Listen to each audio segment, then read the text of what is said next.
a palavra do Senhor nessa manhã, sem demora, Apocalipse capítulo 18, versículos 9 a 24.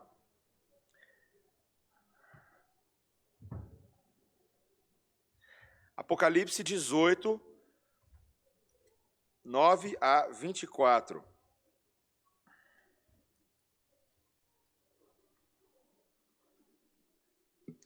Nós temos feito, para aqueles que nos visitam nessa manhã, estamos fazendo uma série sequencial em Apocalipse, desde o início de Apocalipse. Começamos no início deste ano, já estamos aí nos aproximando mais para o final deste livro, mas ainda assim, tanto para aprender, e certamente aqui nos capítulos finais de Apocalipse, muitas revelações, como o próprio nome Apocalipse significa revelação da parte de Deus, como João diz no primeiro versículo deste livro. E nós estamos aprendendo, neste capítulo 18, sobre a dinâmica, o relacionamento entre o povo de Deus e a Babilônia deste mundo. Preste atenção, versículo 9, a santa, inefável, inerrante, inspirada e infalível palavra do Senhor. Ora, chorarão e se lamentarão sobre ela os reis da terra, que com ela se prostituíram e viveram em luxúria, quando virem a fumaceira do seu incêndio. E conservando-se de longe pelo medo do seu tormento, dizem: ai, ai, tu grande cidade, Babilônia, tu poderosa cidade, pois em uma só hora chegou o teu juízo. E sobre ela choram e pranteiam os mercadores da terra, porque já ninguém compra a sua mercadoria. Mercadoria de ouro, de prata, de pedras preciosas, de pérolas, de linho finíssimo, de púrpura, de seda, de escarlata, e toda espécie de madeira odorífera, todo gênero de objeto de marfim, toda qualidade de móvel de madeira preciosíssima, de bronze, de ferro e de mármore, e canela de cheiro, especiarias, incenso, unguento, bálsamo, vinho, azeite, flor de farinha, trigo, gado e ovelhas, e de cavalos, de carros, de escravos e até almas humanas. O fruto sazonado, que a tua alma tanto apeteceu, se apartou de ti, e para ti se extinguiu tudo o que é delicado e esplêndido, e nunca jamais serão achados. Os mercadores dessas coisas, que por meio delas se enriqueceram, conservar-se-ão de longe, pelo medo do seu tormento, chorando e pranteando, e dizendo: ai, ai da grande cidade que estava vestida de linho finíssimo, de púrpura e de escarlata, adornada de ouro e de pedras preciosas e de pérolas, porque em uma só hora ficou devastada tamanha riqueza. E todo piloto, e todo aquele que navega livremente, e marinheiros, e quantos labutam no mar, conservaram-se de longe. Então, vendo a fumaceira do seu incêndio, gritavam: que cidade se compara à grande cidade? Lançaram pó sobre a cabeça, e chorando e pranteando, gritavam: ai, ai da grande cidade, na qual se enriqueceram todos os que possuem navios no mar, à custa da sua opulência, porque em uma só hora foi devastada. Exultai sobre ela, ó céus, e vós, santos, apóstolos e profetas, porque Deus contra ela julgou a vossa causa. Então um anjo forte levantou uma pedra como grande pedra de moinho e arrojou-a para dentro do mar, dizendo: assim, com ímpeto, será arrojada a Babilônia, a grande cidade, e nunca jamais será achada. E voz de arpistas, de músicos, de tocadores de flautas e de clarins, jamais em ti se ouvirá, nem artífice algum de qualquer arte jamais em ti se achará, e nunca jamais em ti se ouvirá o ruído de pedra de moinho. Também jamais em ti brilhará luz de candeia, nem voz de noivo ou de noiva jamais em ti se ouvirá, pois os teus mercadores foram os grandes da terra, porque todas as nações foram seduzidas pela tua feitiçaria. E nela se achou sangue de profetas, de santos e de todos os que foram mortos sobre a terra. Esta é a palavra do Senhor. Vamos orar. Senhor, abençoa neste momento a meditação na tua palavra. Fala conosco, Senhor. Anuncia-nos verdade, vida, esperança e juízo, em nome de Jesus. Amém. Meus irmãos, quantos lembram aqui das aulas de história do que foi a Grande Depressão nos Estados Unidos? Aquela crise de 1929. Para quem não lembra, após a Primeira Guerra Mundial, com os países europeus completamente arrasados pela Primeira Guerra, os Estados Unidos haviam se tornado a maior potência econômica do mundo. Houve ali uma radical melhoria no nível de vida dos americanos, era algo significativo. A indústria, a agricultura apresentavam um forte crescimento e produziam excessivamente. O crédito estava fácil, a economia mostrava um forte crescimento e muitos decidiram investir em ações, igual muita gente faz hoje em dia. Havia muita euforia. As pessoas pegavam empréstimos em bancos para comprar as ações. A Bolsa de Nova York vivia ali uma grande onda de especulação, fortes volumes de negócios, grande valorização dos ativos. Muitos desses ativos eram falsos, de empresas que nem existiam. Então, em 24 de outubro de 1929, milhões de títulos foram colocados à venda, mas não apareceram compradores. E os preços dos títulos desabaram, fortunas desapareceram em questão de minutos. Minutos. Começava então ali naquele momento a grande crise de 1929. Meus irmãos, foi algo tenebroso. Alguns aqui são, talvez não aqui, mas alguns são velhos o suficiente para se lembrar do estado de espírito que aconteceu com as pessoas. Semelhante talvez até muitos na pandemia. Muitos tiraram suas próprias vidas nesse período. Aconteceu. Ficou conhecido como Quinta-feira Negra, esse dia em que várias pessoas tomaram suas vidas. Bancos e empresas foram à falência, milhões de trabalhadores perderam seus empregos. E a crise não alcançou somente os Estados Unidos, ela atingiu o mundo inteiro. O mundo inteiro. Meus irmãos, deixa eu fazer uma pergunta para vocês. Qual é a nossa reação quando aquelas coisas nas quais nós investimos tudo o que temos, todo o nosso ser, todo o nosso coração, todo o nosso tempo, quando essas coisas esfarelam? Essa semana eu ouvi uma frase que diz: expectativa é igual paçoca, quando você menos pensa, esfarela tudo. Não é verdade? Quantas vezes na sua vida você colocou a sua mente e seu coração num projeto, numa casa, num carro, num plano, numa ideia, numa proposta, e você se entregou de corpo e alma, você foi um sacrifício vivo para aquela coisa, e não deu certo? E como é que nós ficamos quando isso acontece? Meus irmãos, esse texto de hoje mostra o que acontece conosco quando a gente coloca o nosso coração naquilo que nos trai a confiança, naquilo que nos seduz, mas não pode dar retorno, naquilo que é passageiro, naquilo que é vapor e vaidade, da qual a gente tanto gosta de correr atrás como o cachorro, que corre atrás do carro, e quando o carro para, ele não sabe o que fazer. Meus irmãos, Deus quer arrancar a Babilônia do meu e do seu coração. E Ele faz isso nesse texto quando nos dá a chance de arquibancada de observar a profunda decepção daqueles que estão correndo atrás do vento, para que nós não sejamos semelhantes a eles, e nosso coração corra atrás daquilo que é eterno, permanente e vivo. Meus irmãos, vejamos isso em 3 partes. Primeira coisa que Deus nos quer mostrar é o que é o pecado de quem é um tirador de proveito de plantão. Veja, meus irmãos, quando nós estamos aqui no capítulo 18, nós temos aqui uma ilustração viva do escopo da obra dessa Babilônia e do significado da sua queda. Nós já falamos que a Babilônia aqui não é uma cidade física, mas é uma representação espiritual dessa cidade deste século, deste mundo.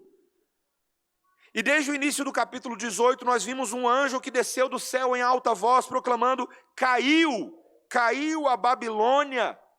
O sistema de pecados e ideias da besta neste mundo tem os seus dias contados. E veja, nos dias de João, Roma era essa ilustração viva dessa cidade. Mas ela era também apenas uma ilustração do que Deus estava prestes a fazer neste mundo. Assim como o Império Romano cairia, o império deste mundo também haverá de cair, meus irmãos. E agora a gente não fala somente do que Deus pede para o povo fazer, porque nós vimos na semana passada que o anjo, depois uma voz diz: retirai-vos do meio da Babilônia, para que vocês não sejam cúmplices com os pecados dela e não sofram com seus flagelos. Deus quer que o seu povo corra desesperadamente, mas agora a gente vê a reação dos amigos da Babilônia, aquelas categorias de pessoas que estão enamorados com os valores babilônicos. E aqui ele cita 3 tipos de pessoas. No versículo 9 ele vai falar dos reis da terra. Veja aí, versículo 9. Ora, chorarão e se lamentarão sobre ela os reis da terra, que com ela se prostituíram e viveram em luxúria. Todos os governantes poderosos, homens de posição que cresceram em cima da Babilônia, homens que fizeram do jeitão da Babilônia o seu jeitão de governar, que muitas vezes no passado, você sabe disso, que muitos imperadores utilizaram-se de escravos e pessoas, o tráfico humano, para governar.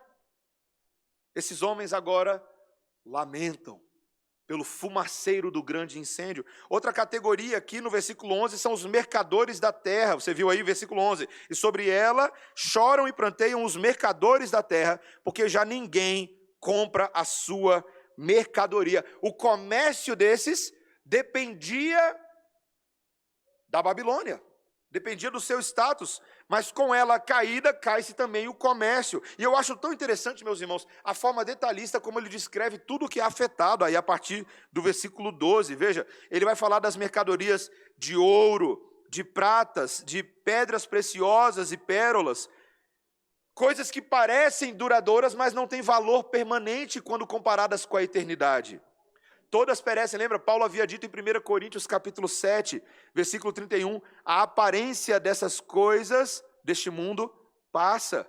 Veja, ele continua falando ali de itens de vestuário. Meus irmãos, eu fico impressionado como esse texto aqui, ele fala de coisas que são preciosas para a gente hoje. Ele vai falar de linho fino, púrpura, seda, escarlata. Depois ele fala de vários artigos de luxo, madeira odorífica, usada para queimar como incenso, vasilhas de marfim, outros utensílios de pedra preciosa, como bronze, ferro, mármore. Depois ele fala aqui sobre especiarias, ungüentos, canela, bálsamo, incenso. Veja o luxo de todos esses itens. Não era coisa que você comprava assim só, qualquer coisinha, não. Eram itens caros. Itens que denotavam a glória do comprador, que se utilizava dessas coisas. A comida da melhor qualidade. Os restaurantes caros, o vinho, o azeite, a flor de farinha, o trigo. Todas aquelas coisas que são usadas para gerar uma culinária de sacrifícios a falsos deuses. E ele fala de animais de corte, de gado, de ovelhas, cavalos, carros, escravos, almas humanas. Meus irmãos, o comércio de pessoas. Eu fico pensando, talvez a gente não saiba tanto da nossa história como protestantes e reformados, mas uma das grandes batalhas dos reformados ao longo da história, e homens sérios de Deus como William Wilberforce e tantos outros, foi a luta contra o tráfico de pessoas. É um choque, é um escândalo que a igreja dos nossos dias não fale tanto sobre esse assunto. Um assunto que está presente no mundo, que muitas vezes se torna pauta política de certos grupos, mas não é assunto de interesse do povo de Deus. Se Deus nos libertou da escravidão do Egito e da Babilônia e das trevas, nós também devemos coparticipar na libertação de pessoas nesse mundo.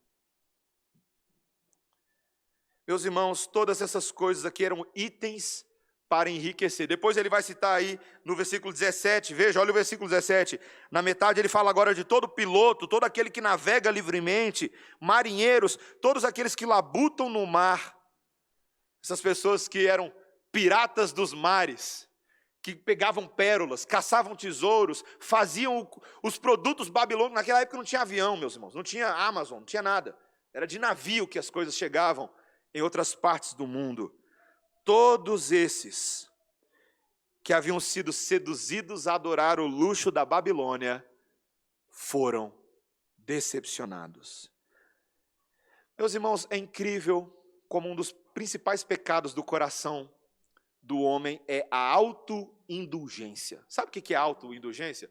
Porque às vezes a gente usa essas palavras difíceis, a gente fala, o que significa isso? Meus irmãos, autoindulgência é a habilidade humana de tirar proveito oportunisticamente de toda e qualquer situação. É essa inclinação do nosso coração. O reverendo Breno uma vez fez uma ilustração que eu achei legal. Esse coração sanguessuga nosso, sabe? Alguém aqui já fez tratamento médico com sanguessugas? Tem maluco para tudo nesse mundo, né? Você já viu como é que... A sanguessuga muito bonita ela não é, né? Mas você já viu aquelas pessoas que ficam botando sanguessuga no corpo? Coisa de doido, né? O que aquela sanguessuga fica fazendo ali, né? Ela fica ali paradinha, fica só... sugando, trabalhando, numa vida boa, tranquila.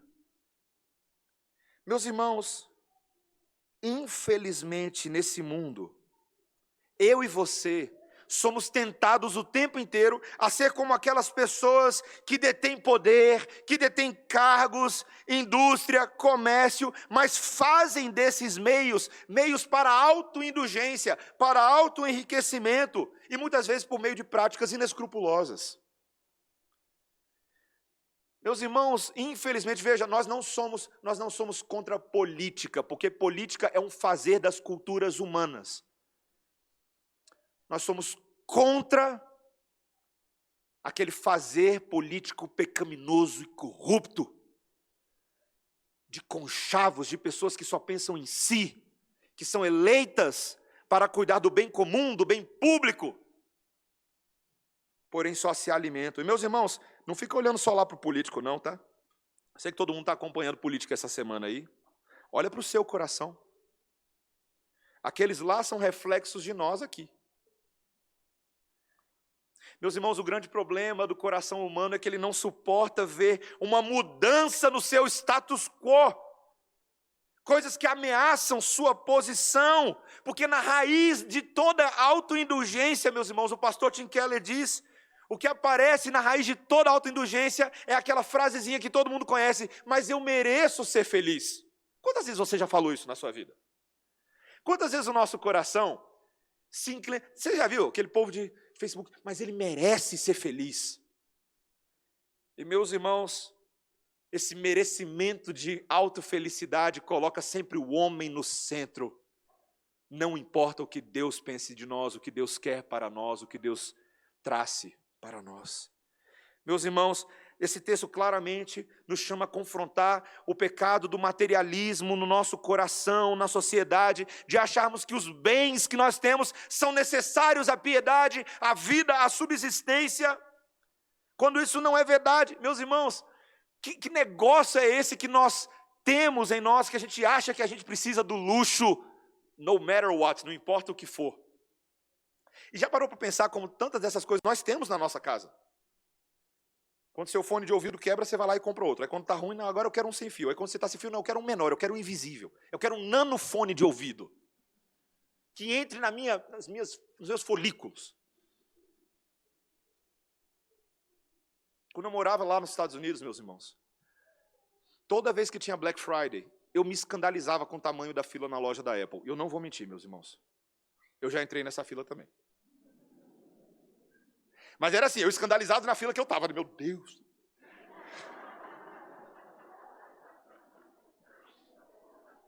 Que materialismo esse nosso aqui, né? Uma família. Meus irmãos, como pode? De onde vem essa ideia? De onde vem essa ideia que você precisa trocar o seu telefone todos os anos? Por um novo, porque, pastor, eu vou ter um iPhone 11 do ano passado? De onde vem isso, meus irmãos? Você percebe o nosso coração?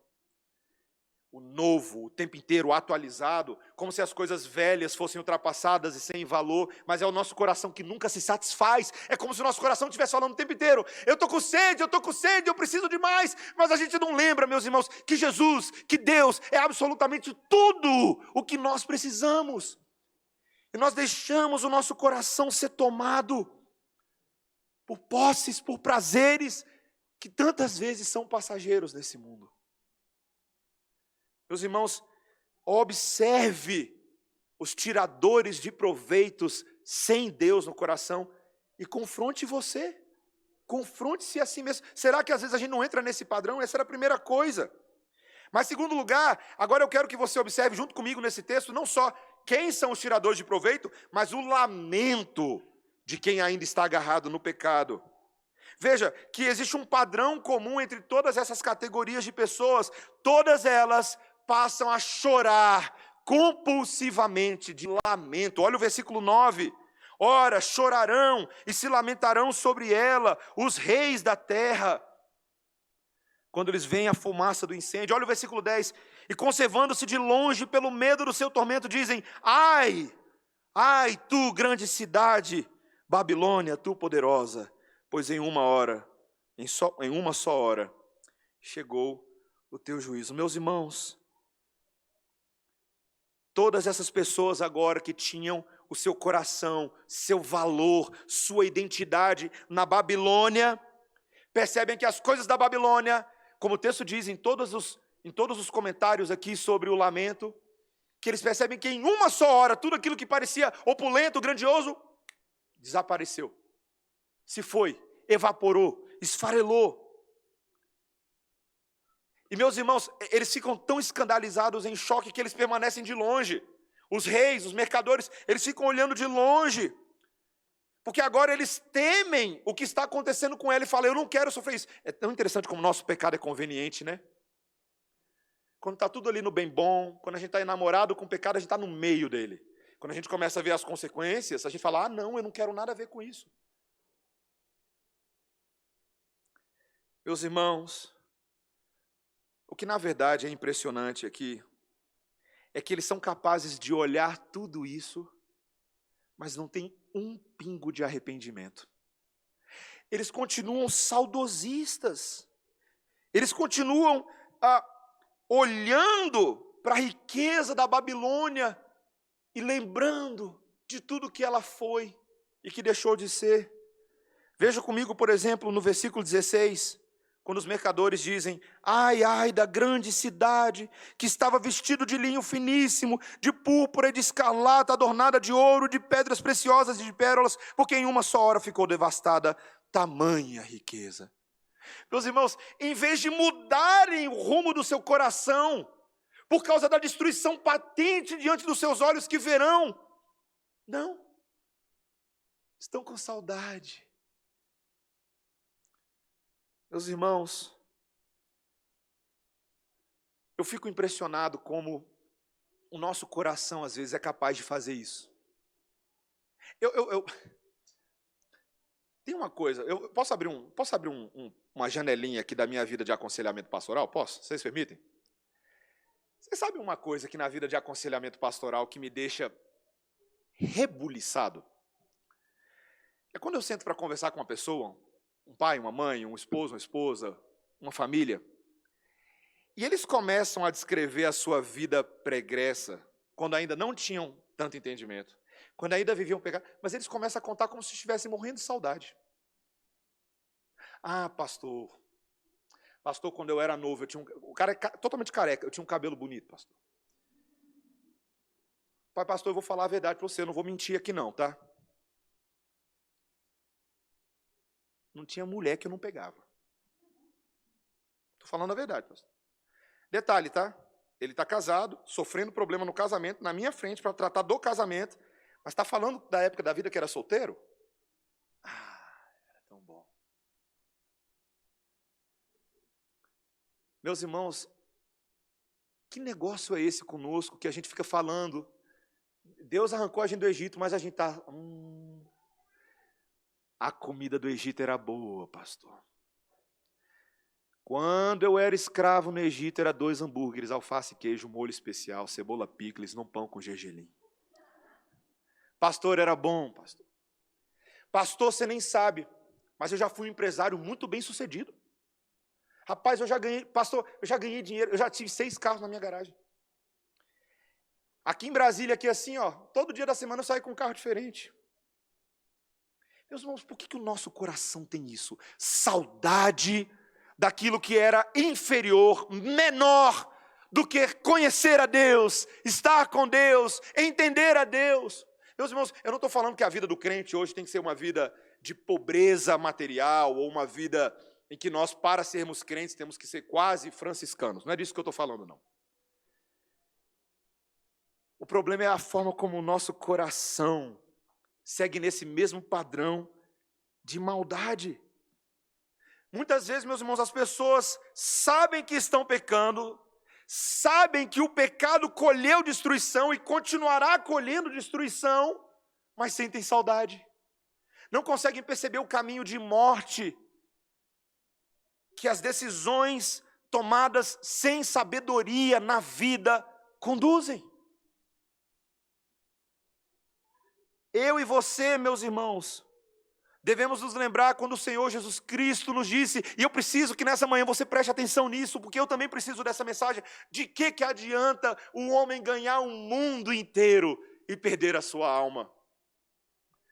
Do que adianta nós estarmos tão seduzidos, tão enamorados pelas coisas desse mundo, mas nos perdermos em nosso entendimento da fé, da palavra? Qual é o propósito, meus irmãos? Meus irmãos, eu preciso dizer uma coisa bem clara, porque eu sei que dentro de uma visão reformada do dinheiro e das finanças, nós entendemos o lugar do dinheiro, nós entendemos o lugar dos recursos, nós entendemos que as riquezas que Deus nos manda gerar e produzir nesse mundo são para a glória dEle, para o cultivo do jardim de Deus nesse mundo, para o benefício das pessoas. Nós sabemos disso, nós precisamos redimir o entendimento do dinheiro. Porém, todavia, contudo, a mesma palavra nos lembra que nós não devemos viver para mamon. Não podemos, meus irmãos. A gente está em fim de ano aí agora, e é o fim de ano das festas, né? Meus irmãos, tem crente que se lembra do nascimento de Jesus no Natal quase como desculpa.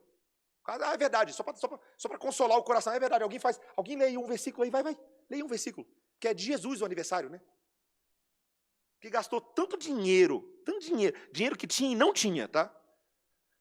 Aconselhamento pastoral de janeiro é só dívida financeira de gente que gastou dinheiro que não tinha para comprar dinheiro para gente que não merecia, para comprar presente. Meu irmão, deixa eu te dizer uma coisa, que você não foi salvo para ser Papai Noel. Não. Você foi salvo para ser crente responsável, gestor e mordomo dos recursos que Deus te confiou.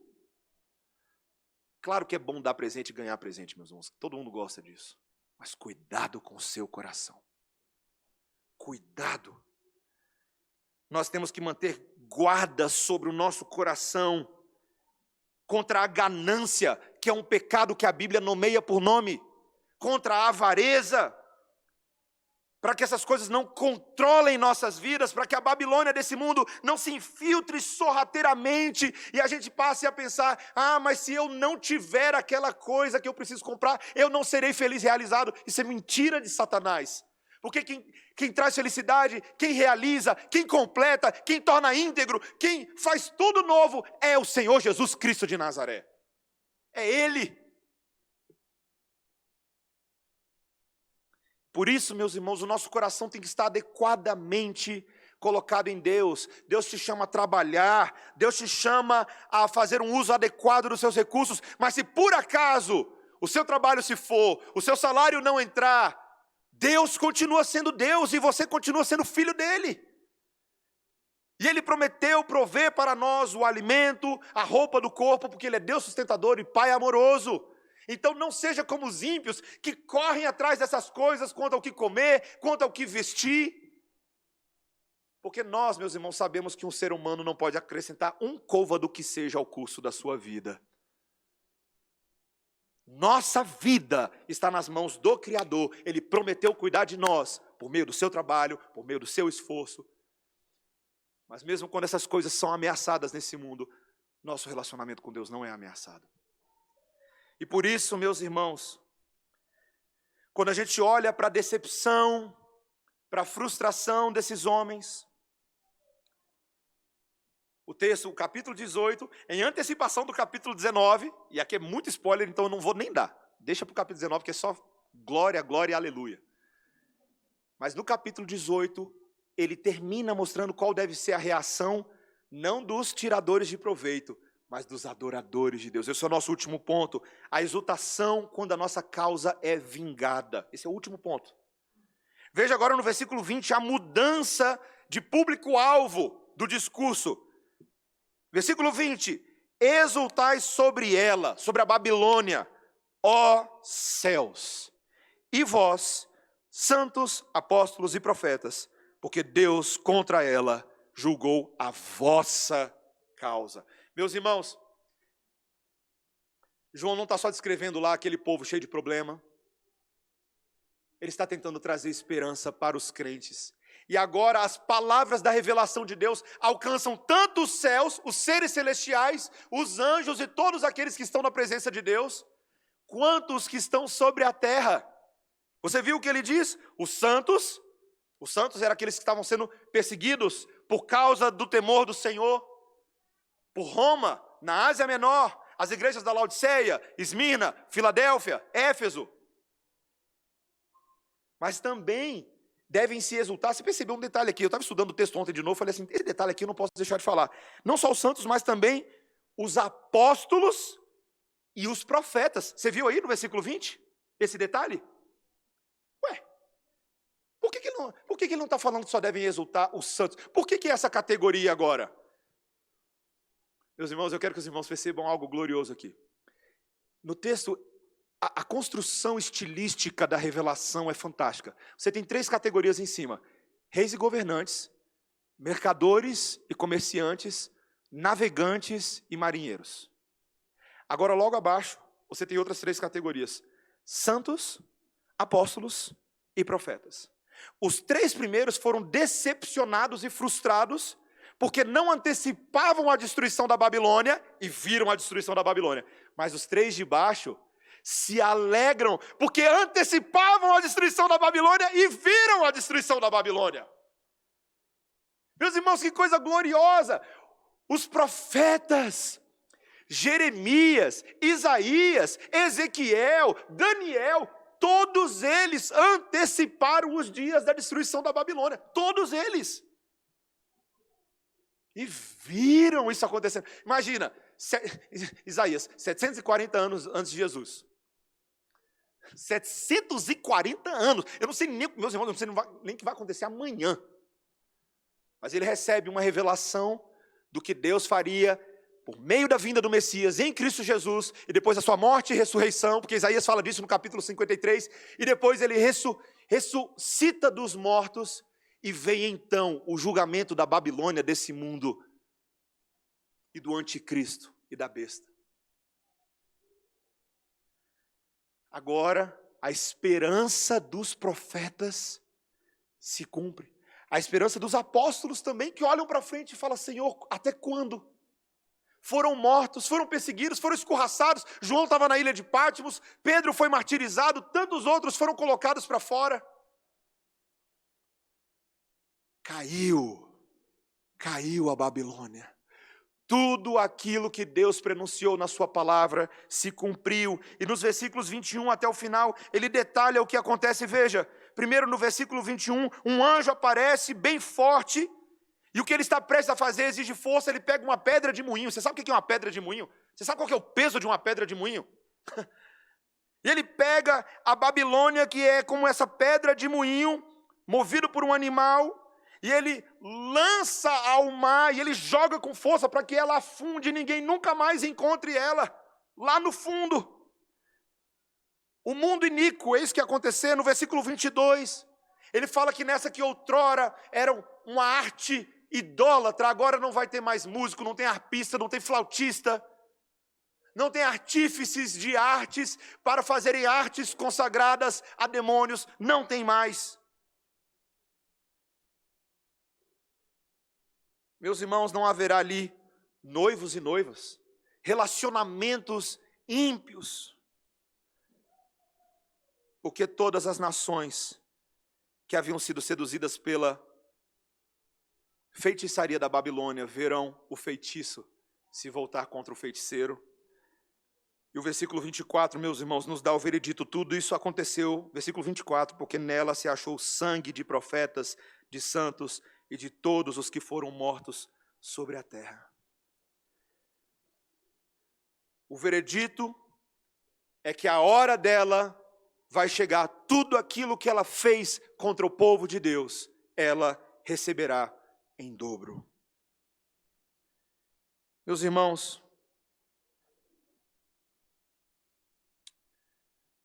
o poderoso o iníquo, o ímpio, ele chora ao ver o fim do seu poder de exercer maldade. Mas a reação de quem é crente, de quem anseia o cumprimento das promessas de Deus, a reação apropriada é exultação, é alívio, quando vemos Deus, enfim, dando fim à maldade que tanto nos assolou. Você consegue, meu irmão, minha irmã, antecipar e visualizar o dia de que não haverá pecado no seu coração? Você consegue visualizar o dia em que não haverá poder, nem tentações nesse mundo que nos seduzam, nos enganem, nos levem a tropeçar naqueles pecados que você dia após dia cai? Meus irmãos, o que esse texto está nos dizendo a mim e a você é que nós devemos ansiar com alegria e nos exultar quando Deus faz e fizer todas essas coisas. As sociedades nos ensinam a amar o conforto e a odiar toda a destruição dos nossos confortos. Mas isso é um falso sentimentalismo, meus irmãos, porque a maldade precisa de destruição. A maldade precisa de destruição para que ela dê lugar ao gozo, à alegria de quem tem alívio no coração. Minhas duas ilustrações finais. Duas cenas na minha cabeça, meus irmãos. Se você não assistiu Senhor dos Anéis, adoro citar Senhor dos Anéis, mas o problema é todo seu. Deveria. No último filme, quando a última batalha acontece, o Frodo, enfim, consegue colocar o anel dentro daquele fogo destruidor e o poder de Sauron é cancelado. E Aragorn se torna o rei legítimo, segundo as profecias. Uma das cenas finais é quando Frodo e Bilbo ganham o direito de poder navegar para uma terra que havia sido protegida. E quando eles vão encontrar o grande dia, quando eles vão aportar no navio, quando eles chegam, está todo mundo vestido de branco. E aquela cena é tão maravilhosa, meus irmãos, porque quando o Frodo vai chegando e o Bilbo também, e eles olham o que está acontecendo, eles começam a chorar de alegria, antecipando o contraste de toda a maldade que eles viveram na jornada deles. Agora a alma deles e aquele povo alcançou descanso. Meus irmãos, quando eu observo a vida das crianças e dos meus filhos, quando eles descobrem que o choro foi feito não só para expressar tristeza, mas o choro foi feito para expressar alegria incontida, entalada na garganta. Meus irmãos, vocês já viram a reação de uma criança quando ela anseia ir para o aniversário da amiguinha ou fazer aquela viagem, e aí você, enfim, chega com ela lá, e essas são aquelas reações assim que você está vendo a criança aprender a lidar com as suas reações e emoções, né? Aí quando ela chega lá, ela o que foi, minha filha? Aconteceu alguma coisa? E essa é a cena, tá? Eu vou tentar fazer igual. Papai, eu estou muito feliz.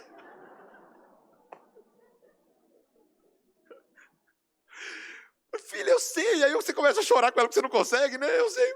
Papai, ela é a primeira vez na vida que ela está chorando, não porque ela está com raiva, não porque ela está querendo bater no irmãozinho, não porque ela está querendo pecar contra o Senhor, mas ela está feliz, e ela não consegue fazer mais nada senão chorar de alegria. Papai, chegou o grande dia da festa da minha amiga.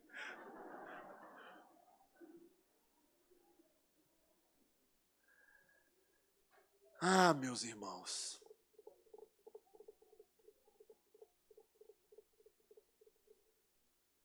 quem não crê no Evangelho não sabe o que está reservado para nós.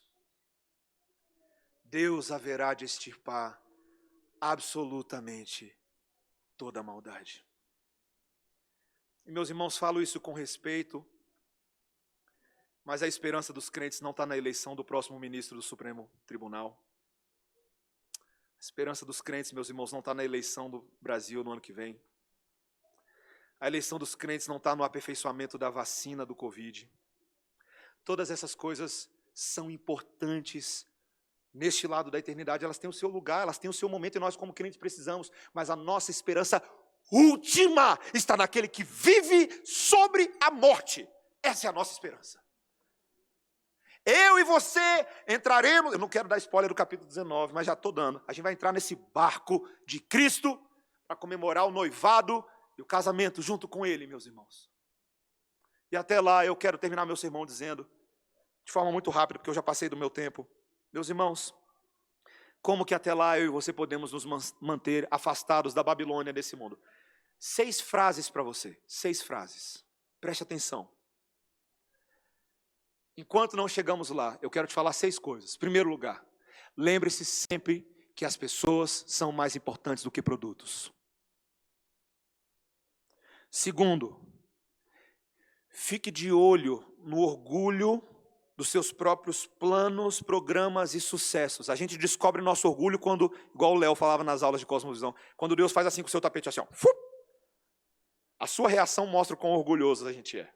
Cuidado, cuidado. Terceiro, lembre-se de que a vontade e a palavra de Deus nunca devem ser negociadas, nunca, nunca, jamais. Quarto, tem a ver com o meu primeiro, lembre-se que você deve considerar sempre as pessoas acima de ganhar dinheiro nesse mundo, meus irmãos. As pessoas são mais importantes do que produtos e as pessoas são mais importantes do que dinheiro. Quinto, faça sempre o que é certo, custe o que custar. Sempre. Sexto, envolva-se intencionalmente em negócios que fornecem produtos e serviços valiosos para o benefício das pessoas e não apenas para o enriquecimento do seu bolso. Pense nos outros. Como que você vai brilhar e abençoar outras pessoas, por meio dos seus dons, capacidades, habilidades. Não pense somente em você, pense como é que eu vou trazer Cristo e o seu reino, redimindo a cultura desse mundo na vida de outras pessoas. Meus irmãos, eu e você, nessa manhã não temos o desespero de quem apostou na bolsa e perdeu tudo. Nós temos a alegria daquele que perdeu tudo para que nós ganhássemos a vida eterna. Que Cristo seja aquele que nos livre da crise da depressão, da ansiedade, dos valores deste mundo. Vamos orar, meus irmãos. Senhor Deus, obrigado pela Tua palavra nessa manhã. Nós vamos participar da Tua mesa neste momento, Senhor, e queremos fazê-lo com entendimento de coração. O Senhor está arrancando a Babilônia de nós. Senhor, age poderosamente. Dá-nos prazer nas coisas permanentes, eternas e infalíveis que Cristo nos dá. Em nome de Jesus. Amém. Eu gostaria de chamar os oficiais à frente para participar.